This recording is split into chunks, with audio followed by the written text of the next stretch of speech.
राजस्थान की सियासत में एक पुरानी कहावत है, दिल्ली का रास्ता राजस्थान से होकर गुजरता है। लेकिन इस बार राजस्थान की सत्ता का रास्ता केरल और असम से होकर निकलता दिख रहा है। जब राजस्थान के दिग्गज नेता अपने गृह राज्य को छोड़कर दूसरे राज्यों के चुनावों में पसीना बहा रहे हैं, तो समझ जाइए कि हाईकमान कुछ बड़ा पका रहा है। सचिन पायलट केरल में मोर्चा संभाले हुए हैं, तो दिव्या मदेरणा असम के रण में कांग्रेस की साख बचाने के लिए कूद पड़ी। लेकिन इन सबके बीच एक बड़ा सवाल हवा में तैर रहा है, क्या 2028 के लिए राजस्थान के चेहरे कंफर्म हो चुके हैं? और अगर ऐसा ही है तो 3 बार के मुख्यमंत्री रहे अशोक गहलोत का क्या होगा? क्या मदन राठौड़ की रिटायरमेंट वाली नसीहत वाकई में हकीकत बनने जा रही है? सचिन पायलट को केरल जैसे महत्वपूर्ण राज्य का पर्यवेक्षक बनाना कोई सामान्य नियुक्ति नहीं है। केरल में हर 5 साल में सरकार बदलने का रिवाज रहा है और कांग्रेस वहां सत्ता में वापसी के लिए छटपटा रही है। पायलट को वहां भेजकर राहुल गांधी ने 2 निशाने साधे हैं। पहला, पायलट की पैन इंडिया अपील का फायदा उठाना, और दूसरा, पायलट को यह साबित करने का मौका देना कि वे न केवल राजस्थान बल्कि राष्ट्रीय स्तर पर भी चुनाव जिताऊ रणनीतिकार हैं। अगर केरल में कांग्रेस की जीत होती है तो 2028 में राजस्थान के लिए पायलट का दावा पत्थर की लकीर बन जाएगा। पायलट समर्थक का यहाँ तक कहना है कि पायलट अब सिर्फ राजस्थान नहीं बल्कि देश के भविष्य के नेता हैं। रुकिए और जरा ध्यान से सुनिए। क्या आप हमारे इन खबरों से अपने व्यापार को भी बढ़ाना चाहते हैं? तो आप भी खबरों के दौरान इस तरह के एलिमेंट्स पर अपना विज्ञापन दे सकते हैं, या फिर ऐसे खबर के 1 मिनट बाद अपना पूरा विज्ञापन डलवाएं, जो कि 8 लाख से ज्यादा सब्सक्राइबर्स और फॉलोअर्स वाले द फैक्ट इंडिया चैनल्स और पेजेस से राजस्थान के कोने कोने में पहुंचेगा, और इससे आपका व्यापार, ब्रांड सब कुछ बढ़ेगा। और उधर मारवाड़ की शेरनी कही जाने वाली दिव्या मदेरणा को असम भेजा गया है। दिव्या अपनी बेबाकी और कड़े स्टैंड के लिए जानी जाती हैं। असम में बीजेपी के हेमंत बिस्वा शर्मा जैसे कद्दावर मुख्यमंत्री के सामने कांग्रेस को खड़ा करना बड़ी चुनौती है।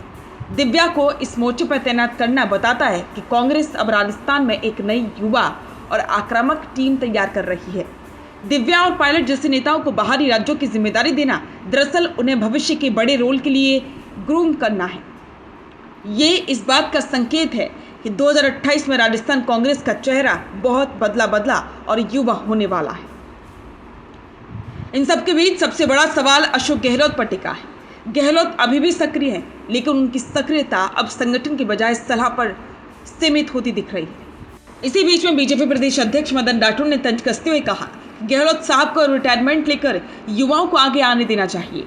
हालांकि ये बीजेपी की सियासी चाल हो सकती है, लेकिन राजनीति में जब संन्यास की बातें होने लगे, धुआं बिना आग के नहीं उठता। हाईकमान का पायलट और दिव्या को प्रमोट करना और गहलोत को राजस्थान के डे टू डे मामलों से थोड़ा सा दूर रखना साफ इशारा करता है कि कांग्रेस अब पोस्ट गहलोत युग की तैयारी कर रही है। क्या जादूगर के पास 2028 के लिए अभी भी कोई आखिरी दाव बचा है? ये सबसे बड़ा सवाल है। अगर इन सबको देखा जाए तो कांग्रेस की रणनीति बिल्कुल साफ है। पायलट और दिव्या को बाहरी राज्यों में जीत दिलाकर उनकी साख बचाना, डोटासरा और टीकाराम जूली जैसे नेताओं को राजस्थान में चेक एंड बैलेंस के लिए रखना, और गहलोत को एक मार्गदर्शक की भूमिका में शिफ्ट करना।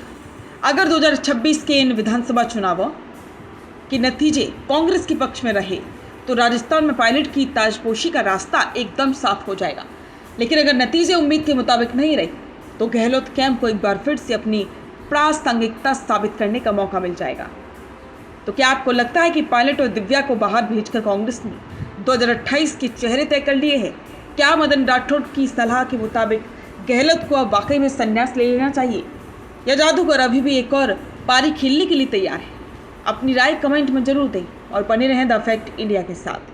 बिजनेस अच्छा हो सकता है, लेकिन अगर नाम नहीं दिखा तो पहचान कैसे बनेगी? अब टेंशन छोड़िए, द फैक्ट इंडिया आपके बिजनेस को देगा वो पहचान जो पूरे राजस्थान में हर किसी तक पहुंचे। न्यूज चैनल पर विज्ञापन, पॉडकास्ट और प्रमोशन के जरिए आप सीधे 5 लाख सब्सक्राइबर और 10 करोड़ से ज्यादा व्यूज तक अपनी पहुंच बना सकते हैं। तो देर किस बात की, आज ही द फैक्ट इंडिया से जुड़िए और अपने बिजनेस को बनाइए हर घर का नाम।